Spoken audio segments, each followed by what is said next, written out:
dinyalakan semuanya. Kita sebentar lagi mulai.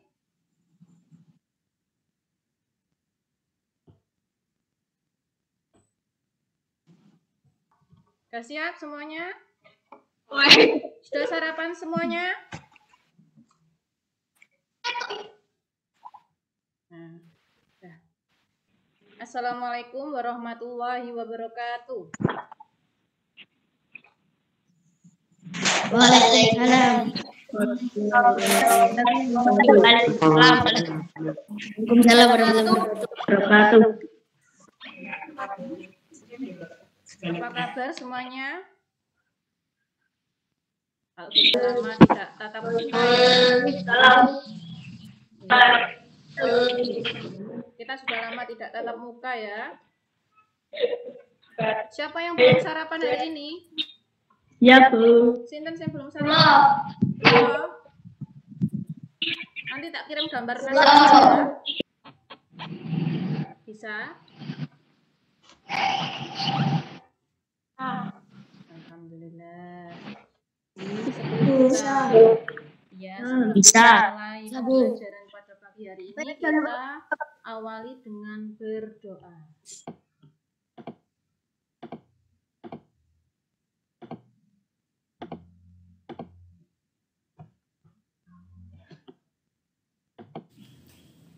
A'udzu billahi minasy syaithanir rajim. Bismillahirrahmanirrahim. Alhamdulillahi rabbil alamin. Ar-Rahmanir Rahim. Maliki yaumiddin. Iyyaka na'budu wa iyyaka nasta'in. Ihdinas siratal mustaqim. Siratal ladzina an'amta 'alaihim ghairil maghdubi 'alaihim waladdallin. Rabbighfirli wa liwalidayya wa lil mu'minina amin. Asyhadu an la ilaha illallah wa asyhadu anna Muhammadar Rasulullah. Allah. Belum, Bu. Belum, Bu.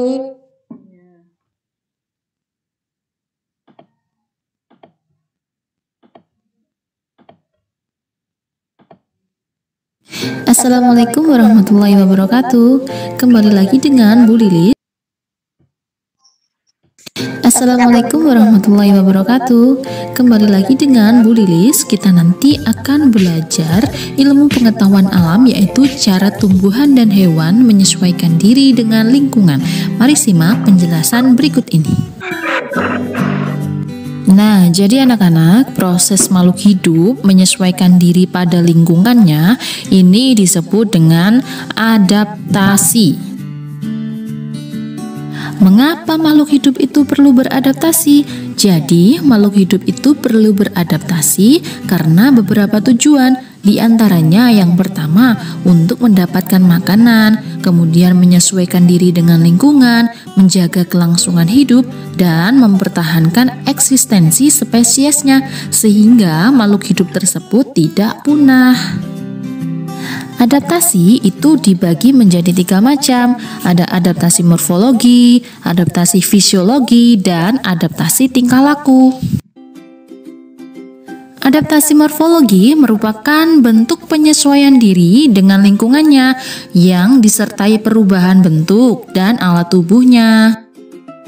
Misalnya pada kaktus. Kaktus mempunyai duri yang berfungsi untuk mengurangi penguapan sehingga kaktus bisa bertahan hidup di tempat yang kering. Yang selanjutnya ada mawar. Mawar juga memiliki duri, namun durinya ini berfungsi untuk melindungi diri dari gangguan hewan dan manusia. Selanjutnya pada bebek dan katak. Coba perhatikan gambar berikut ini. Nah, ini kaki pada bebek yang berselaput. Fungsinya untuk memudahkan mereka berenang atau bergerak di air.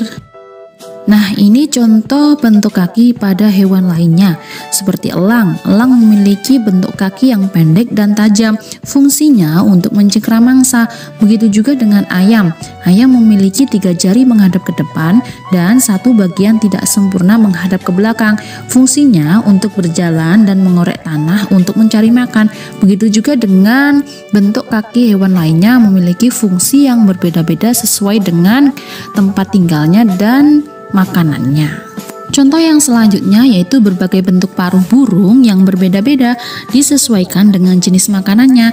Misalnya pada burung penangkap serangga, coba perhatikan paruhnya berbentuk runcing yang agak panjang dan kecil. Nah, paruh seperti itu bisa digunakan untuk menangkap serangga yang ada di dalam lubang pohon atau tanah. Yang selanjutnya yaitu ada adaptasi fisiologi. Adaptasi fisiologi merupakan bentuk penyesuaian diri tumbuhan maupun hewan terhadap lingkungan dengan cara menyesuaikan fungsi alat tubuhnya atau fungsi bagian tubuh tertentu. Misalnya, warna cerah pada mahkota bunga yang berfungsi untuk memikat serangga sehingga bisa menyebabkan penyerbukan. Selanjutnya ada bunga teratai. Bunga teratai itu memiliki daun yang lebar dan tipis. Fungsi daun yang lebar dan tipis ini untuk mempercepat penguapan sehingga bunga teratai tidak cepat membusuk ketika berada di atas air. Selanjutnya ada kaktus. Kaktus memiliki batang yang dilapisi lilin dan berduri untuk mengurangi penguapan sehingga tanaman kaktus bisa bertahan hidup di tempat yang kering. Contoh pada hewan yaitu ekolokasi pada hewan kelelawar dan juga lumba-lumba. Ekolokasi itu untuk mengenali lingkungan sekitar yaitu dengan menggunakan bantuan suara saat mencari makan di malam yang gelap. Dengan bantuan suaranya sehingga kelelawar dan juga lumba-lumba bisa mengetahui letak posisi mangsanya dan juga benda-benda yang ada di sekitarnya. Selanjutnya hewan berdarah panas. Hewan berdarah panas merupakan kelompok hewan yang memiliki kemampuan menjaga suhu tubuh tetap sama meskipun suhu di luar tubuhnya berubah-ubah. Saat kepanasan, tubuhnya akan melakukan pendinginan dengan mengeluarkan keringat, atau ada juga hewan yang bernafas sambil menjulurkan lidah untuk mendinginkan tubuh. Contohnya anjing, kucing, dan sapi. Nah, yang terakhir yaitu adaptasi tingkah laku. Adaptasi tingkah laku merupakan penyesuaian yang ditunjukkan dengan tingkah lakunya terhadap lingkungan.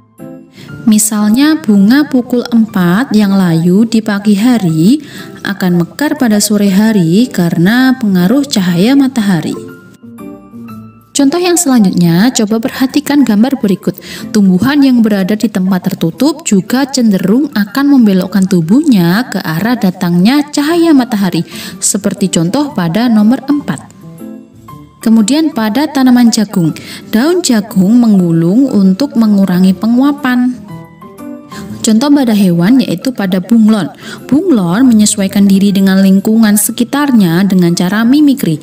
Mimikri merupakan mengubah warna sesuai dengan lingkungannya. Jadi ketika bunglon menempel di batang yang coklat, maka tubuh bunglon akan mengikuti warna batang tersebut yaitu coklat. Ketika bunglon menempel pada daun yang hijau, maka bunglon juga akan mengikuti warna daun hijau tersebut. Contoh yang selanjutnya yaitu beruang dan beberapa hewan lainnya yang berhibernasi di musim dingin. Hibernasi yaitu tidur di sepanjang musim dingin yang bertujuan ketika pergantian musim, badan beruang dan beberapa hewan lainnya tersebut memiliki badan yang lebih fit dari sebelumnya. Kita sudah sampai pada ujung pertemuan video pembelajaran. Mohon maaf jika ada salah kata dari Bu Lilis yang disengaja maupun tidak disengaja. Bu Lilis akhiri dan Bu Lilis ucapkan terima. Nah, jadi proses makhluk hidup untuk menyesuaikan diri pada lingkungannya ini disebut dengan adaptasi, ya. Jadi kalau dibalik pertanyaannya, apa yang dimaksud adaptasi? Berarti ya proses makhluk hidup untuk menyesuaikan diri pada lingkungan. Nah, makhluk hidup itu diciptakan oleh Allah Subhanahu wa taala dengan berbagai bentuk dan keunikan. Misalnya, bentuk kaki hewan yang berbeda-beda, bentuk kaki bebek, burung, terus ayam, semuanya kakinya beda. Fungsinya juga berbeda. Kemudian ada macam-macam bentuk paruh, ya. Namanya burung, sama-sama burung. Tapi setiap jenis punya paruh yang berbeda-beda. Nah, itu disesuaikan dengan lingkungan hidupnya, dengan makanannya. Coba bayangkan kalau paruh elang kan pemakan daging ya. Coba bayangkan kalau paruhnya elang itu kecil kayak ayam. Nah, maka yang terjadi elang tidak bisa makan. Ya. Nah, terus kenapa makhluk hidup itu perlu beradaptasi? Ya, yang pertama untuk mendapatkan makan.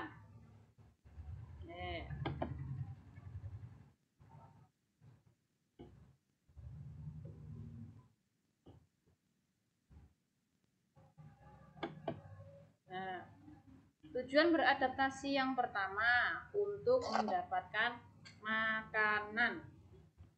Terus yang kedua untuk menyesuaikan diri dengan lingkungan. Nah, jika hewan atau tumbuhan ataupun manusia bisa menyesuaikan diri dengan lingkungan, maka otomatis akan bisa bertahan hidup sehingga bisa menjaga kelangsungan hidup dan mempertahankan eksistensi spesiesnya. Maksudnya itu supaya tidak punah.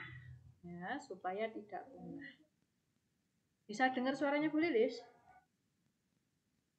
Bisa, Bu. Bisa Dengar, Bu. Oke, lanjut. Dengar, Bu. Iya, lanjut. Dengar, Bu. Nah, adaptasi itu ada 3 macam. Coba Mas Syafiq sebutkan apa saja. Nyalakan mic-nya, Mas. Macam-macam adaptasi ada 3 apa saja, Mas Syafiq? Adaptasi morfologi. Ya. Adaptasi morfologi. Adaptasi fisiologi. Terus? Isolasi. Hah? Adaptasi tingkah laku. Pintar ya. Tulis ulangi. Jadi adaptasi itu ada 3 macam. Ada morfologi, ada fisiologi, dan ada tingkah laku. Nah, maksudnya gimana? Kita sebelum bahas itu Sampun. Sampun, Bu, sampun.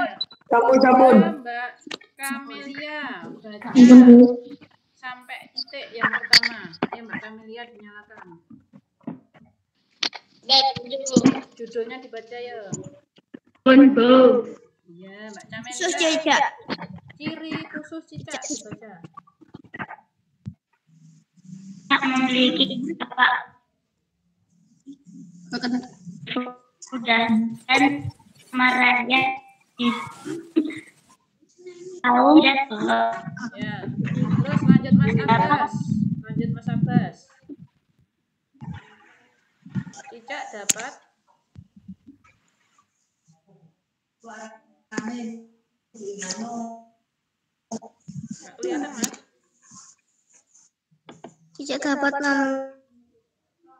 memutuskan atau adalah teknik bertahan hidup dengan cara mengorbankan salah satu bagian tubuhnya. Nah, terus lanjut Mas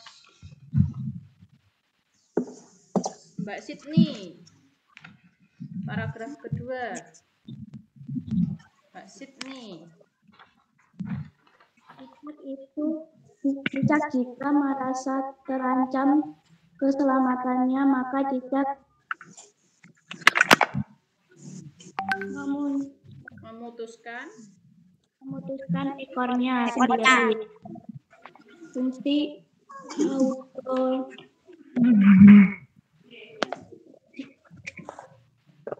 Terus sudah. Lanjut Mbak Okta. Ekor.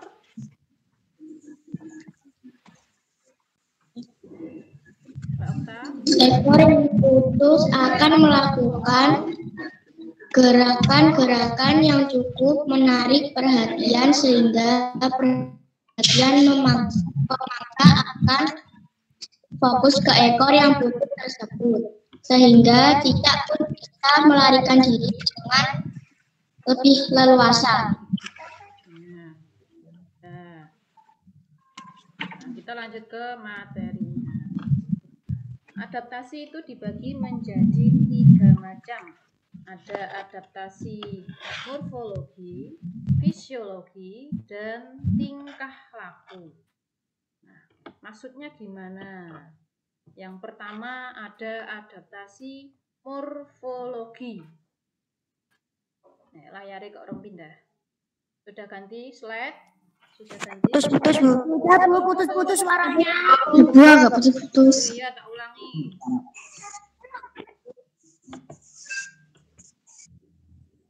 Halo, suaranya sudah jelas?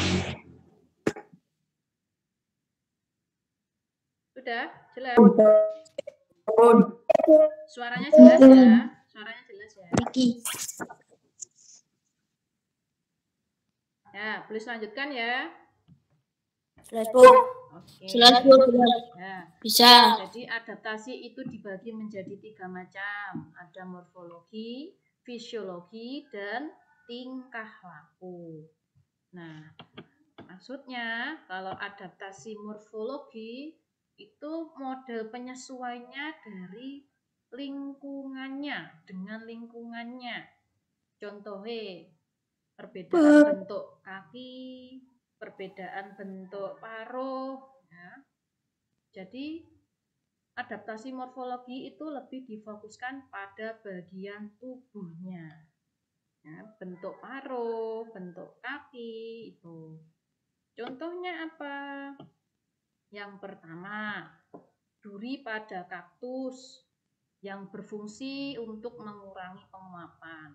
Penguapan itu padha karo sampean nek nggodhog banyu, banyune nguap, berarti banyune jadi gas. Lama-kelamaan habis toh, Cah. Nah, kalau kaktus cepat penguapannya, nanti kaktusnya kering mati, ngelak, banyune kesedot jadi gas. Makanya kaktus diciptakan dengan adanya duri, yaitu untuk mengurangi penguapan dan gak gampang kering. Makanya kaktus bisa hidup di tempat yang kering. Terus contoh yang selanjutnya ada mawar. Coba perhatikan gambarnya di sini. Mawar punya duri. Nah, bentuk badannya ada duri. Nah, mengapa mawar diciptakan ada durinya? Ya, untuk melindungi diri dari gangguan hewan dan manusia. Terus, lanjut. Nah, pada bebek. Bebek dan katak itu memiliki kaki yang berselaput. Supaya apa? Ya kalau cari ikan di lumpur, berenang di lumpur itu bisa. Enggak mancep neng lemai, gitu. Coba bayangkan nek bebek kakike koyo ayam, ya wis susah ya kan? Disesuaikan dengan lingkungannya, dengan makanannya. Nanti kalau suaranya putus bilang lo ya, aja menengahin. Ibu. Guys, Bu. Jangan kirim pesan dulu, memenuhi Zoom nanti. Nah, terus yang selanjutnya ada ini bentuk-bentuk kaki hewan. Kalau elang berarti memiliki kaki yang pendek, tajam, kuat. Fungsinya ya untuk mencengkeram mangsa. Elang Raja Wali itu. Dia kan pemakan daging. Kalau kakinya nggak kuat, mangsanya ya lepas. Tuh. Terus ayam. Ayam memiliki kaki 3 sempurna ke depan, 2 tidak sempurna ke belakang. Fungsinya untuk menggaruk tanah ya, supaya bisa mencari makan. Burung pelatuk, jari 2 ke depan, jari 2 ke belakang. Itu fungsinya untuk gandol nek ngene ranting-ranting ngono kae cah, ben ndak jatuh.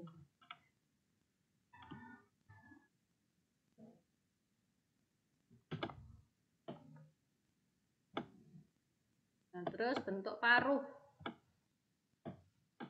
Nah, bentuk paruhnya juga beda-beda.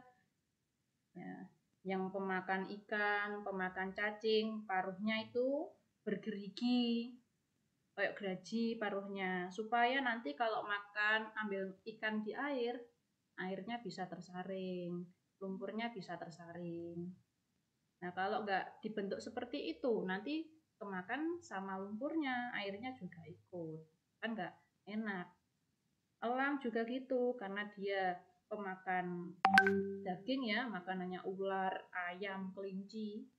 Maka apa? Jadi bunga itu warnanya cerah-cerah, fungsinya untuk apa? Untuk memikat serangga. Nah, kalau serangganya sudah terpikat, maka bunga itu bisa melaksanakan penyerbukan.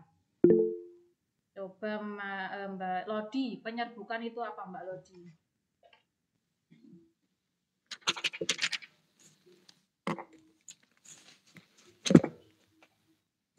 Penyerbukan apa Mbak?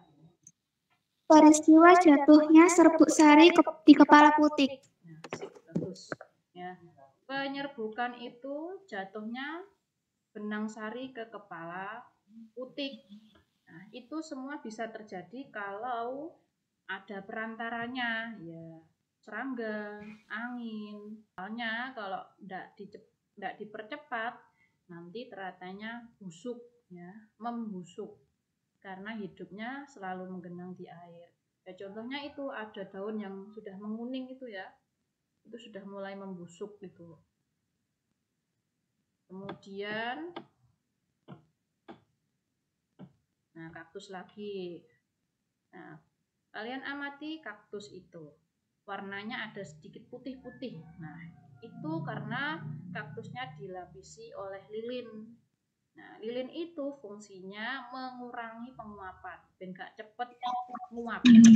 Air yang ada di dalam tubuh kaktus itu biar tidak cepat jadi gas, biar tidak cepat kering. Kelelawar itu hidupnya kan di gua, tempatnya gelap. Kok bisa terbang cepat di malam hari? Ya karena punya kemampuan ekolokasi. Caranya gimana? Dengan bantuan suara ultrasonik. Jadi suaranya denging. Suara yang dipantulkan dengan benda-benda tersebut, akhirnya kelelawar dan lumba-lumba itu bisa tahu di situ ada apa, di situ ada benda atau tidak. Akhirnya tahu.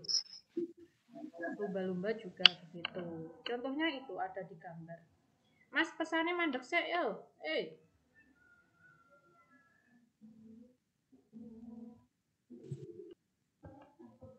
Terus lanjut, contohnya ada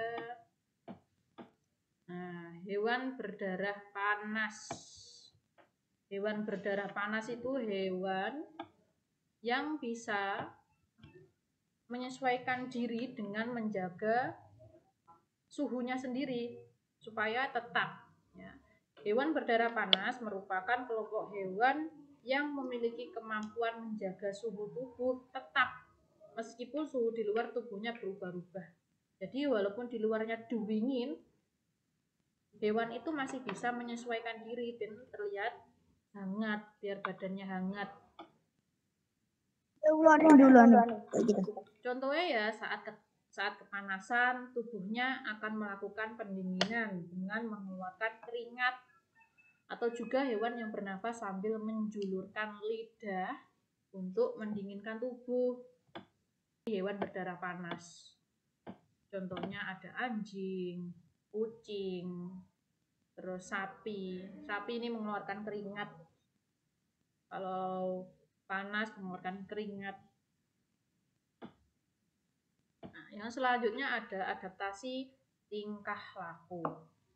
Jadi penyesuaian ini ditunjukkan dengan tingkah lakunya. Dan penyesuaian ini ditunjukkan dengan tingkah lakunya. Contohnya, bunga kalau pagi itu layu, tapi kalau sudah ada sinar matahari sore hari dia mekar karena ada bantuan dari sinar matahari. Terus ini yang semulanya tegak karena ada sinar matahari, nah tumbuhannya membelok mengikuti arah datangnya sinar matahari. Ini tingkah lakunya, polanya.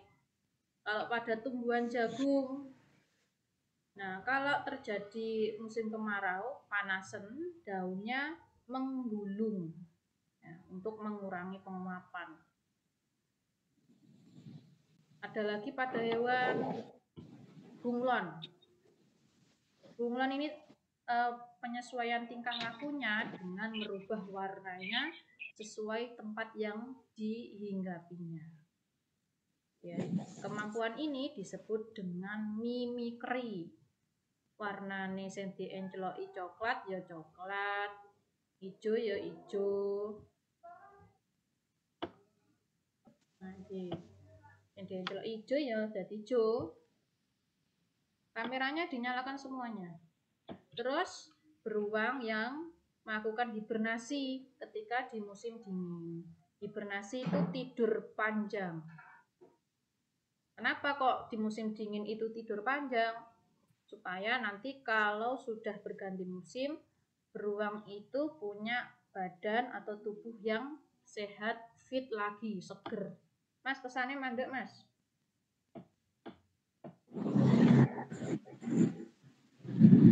Tuh, ya. Terus, sekarang Bulis mau tanya.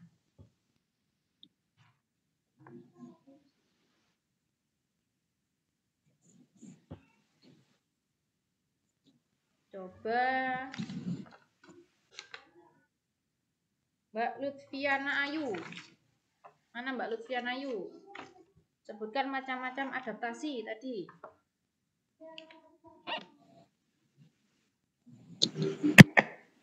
Mbak Lutfiana Ayu. Adaptasi fisiologi, adaptasi tingkah laku. Ya, ada adaptasi morfologi, ada adaptasi fisiologi, dan ada adaptasi tingkah laku. Mas Syafiq, adaptasi morfologi contohnya apa tadi? Kasih kata kunci ya. Morfologi itu contohnya kayak perbedaan bentuk kaki, bentuk paruh. Nah, contohnya apa? Syafiq. Contohnya bentuk apa? Kakinya siapa? Bebek berselaput. Berselaput. Supaya apa? Kok bebek kakinya berselaput? Biar bisa berenang. Apa biar bisa apa lagi? Biar bisa mencari makan. Oh, pinter. Mbak Nadira. Adaptasi. Oh. Adaptasi. Beruang tidur panjang tadi namanya apa?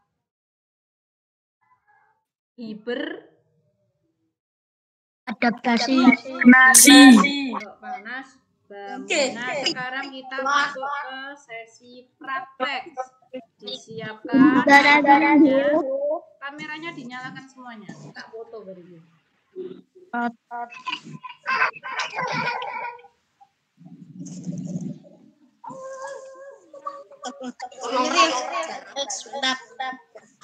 Sudah siap alat prakteknya?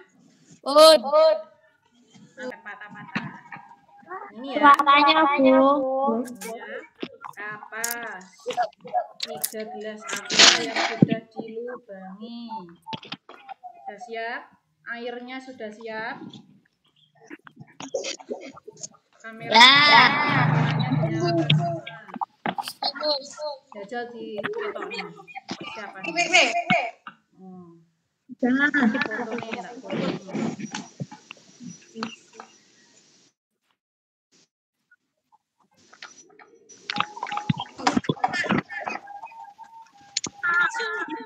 Ya. Nah, sekarang langkah yang pertama,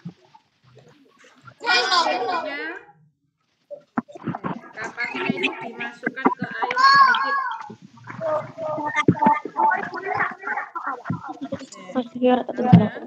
Dimasukkan ke air, masuk diperes dan nggak buta.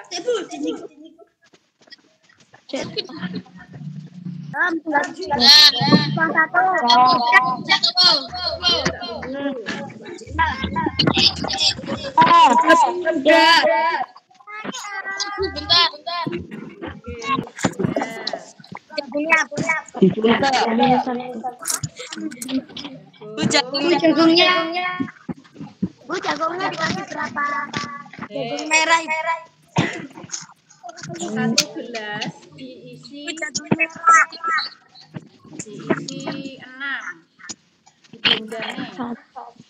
Di blender nih. Jagung.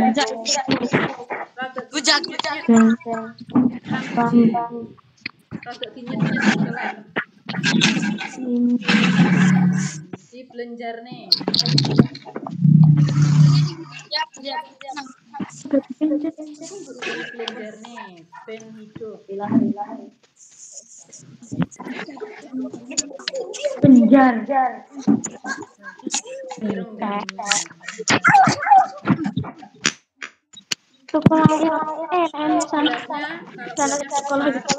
ditambah lagi ya enggak apa-apa. 3-3-nya dikasih. Semuanya dikasih. 3 gelas sudah? Belum. Rotok dinetna.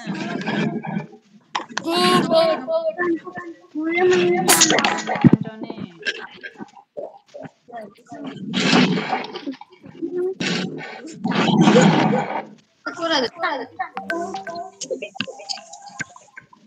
Iro kok ini.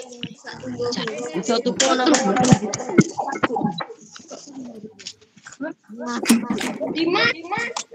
Sudah Bu, harus kertas apa bawa gelas Bu? Sudah Bu. Semuanya diisi ya? Udah.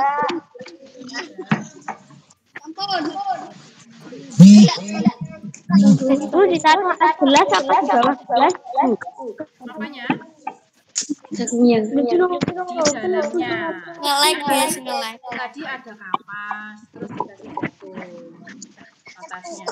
Jadi madepnya ini jeruni. Ikon.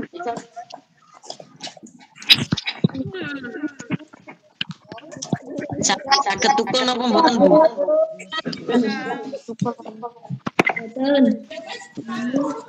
Oke. Ini enggak ada yang Tadi kan kita punya 3 gelas. Nanti gelas yang pertama kita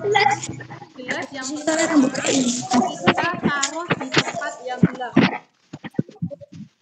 Dikasih tulisan gelap, enggak kejolan. Gelap. Gelas yang pertama ditaruh di tempat yang gelap. Gelas yang kedua ditaruh di tempat yang cahayanya sedang. Kayak di emper, tah di kamar gitu ya, yang ada sedikit lampunya, ada cahayanya sedikit. Nek sing gelap mau di bawah meja, bawah di petang. Nah, gelas yang ketiga nanti di tempat yang terang di luar. Ya. Jadi gelap, sedang, terang. Gimana? Sudah paham? Ya. Nanti 3 Ya. dikasih percikan air dulu jagungnya. Mana Bu? Diam, ulangi. 3 gelas, yang satu nanti ditaruh di tempat yang gelap, yang satu ditaruh di tempat yang cahayanya sedang, yang satu ditaruh di tempat mana Bu? Coba Mas Bara baca kesimpulan praktek kita hari ini. Yang paragraf pertama.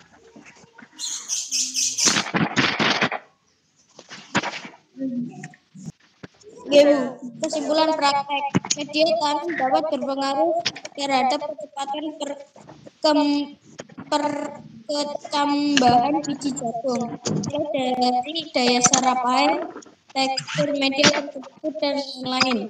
Apabila media tanam memiliki daya serap yang kecil, maka kecepatan perkembangan juga akan lambat dikarenakan biji sulit dapat dalam menyerap air.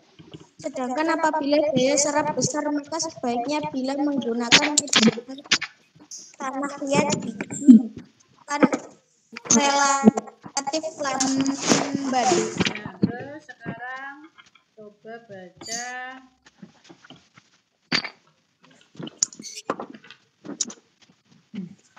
Putri Kotrunada. Tulisannya belum muncul, Bu. Putri Kotrunada. Tulisannya belum. Udah, ditunggu jaringan. Lulus, Mat. Putri Bila Kotrunada. menggunakan media tanam pasir, maka tanaman akan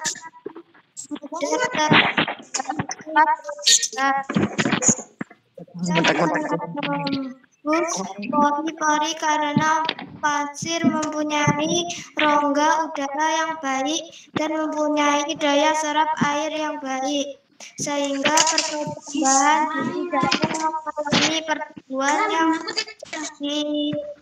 diabanding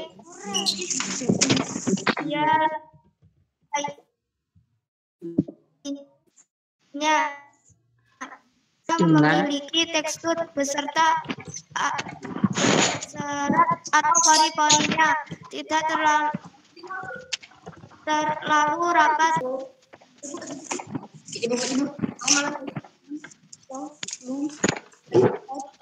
Nah, sekarang boleh mau tanya, siapa yang bisa menyimpulkan pembelajaran kita hari ini? Nanti yang bisa tak kasih nilai double. Siapa yang bisa menyimpulkan pembelajaran kita hari ini? Ya, mulai dari adaptasi sampai ke prakteknya tadi. Ayo, siapa yang berani? Semua makhluk hidup bisa adaptasi, Bu. Sinten iki? Safik. Ya. Siapa lagi ini? Yang jawab tadi siapa? Hidup bisa beradaptasi, Bu. Oh iya, siapa ini? Siapa ini? Iya, Bu. Sinten? Rian. Safik. Safik. Adaptasi. Safik meneh. Adaptasi semua makhluk berbeda-beda, Bu. Safik mau untuk nilai. Yang barusan siapa? Yang barusan. Yang barusan siapa? Pasir. Siapa itu? Yang jawab. Coba Mas Restu. Kesimpulannya apa Mas Restu? Setiap makhluk hidup beradaptasi. Oh, Mbak Loding tadi ya. Restu, coba apa? Oke, Bu. Kesimpulannya? Ya, beda yang berbeda. Lagi.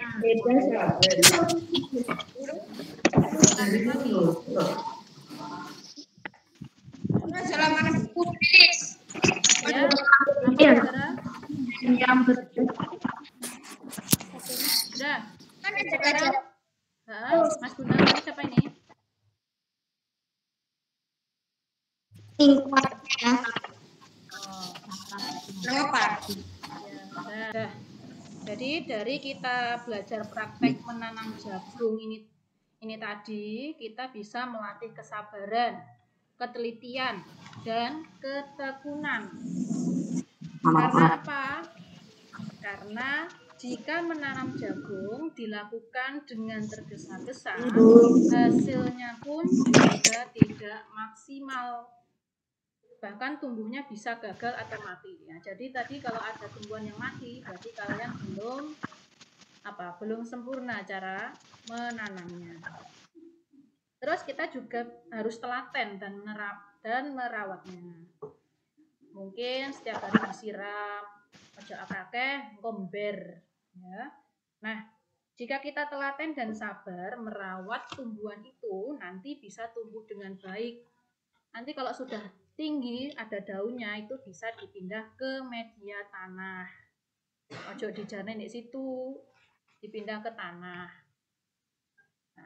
Anak-anak, jadi kita ya, putus ya. Nah, jadi kita sekolah ini nggak hanya menunggu pembelajaran dari Taufik, ayo kesana ya. Kalau sekolah kita jangan hanya terpacu pada bapak ibu guru saja, kita harus sering-sering membaca buku yang lainnya, cari referensi yang lain ya. Karena kalau kalian suka membaca buku itu banyak ilmu yang kalian dapatkan, terus seperti berkeliling dunia ya, banyak ilmu yang kalian dapatkan, wawasannya luas ya. Nanti untuk tugas yang selanjutnya kita rutinkan ya, setiap 1 minggu sekali kita membaca cerita supaya kita bisa menambah wawasan.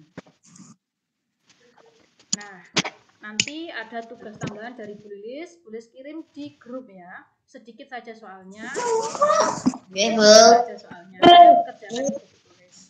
Nah, sebelum kita akhiri pembelajaran pada pagi hari ini, mari kita berdoa terlebih dahulu. Kita berdoa terlebih dahulu ya.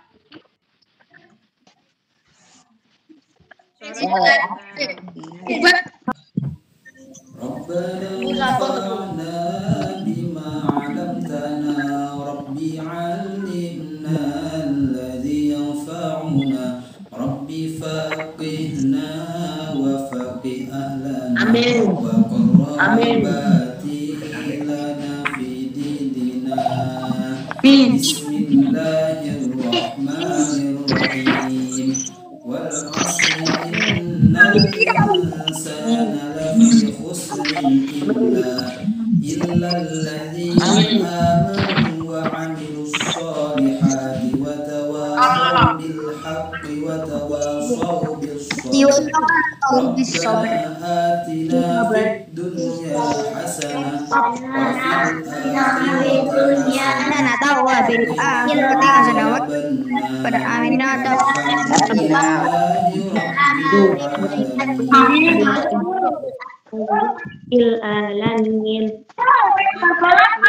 Ucapkan terima kasih banyak dan mohon maaf yang sebesar-besarnya atas kendala kita hari ini, dan mohon maaf jika ada salah ucap yang disengaja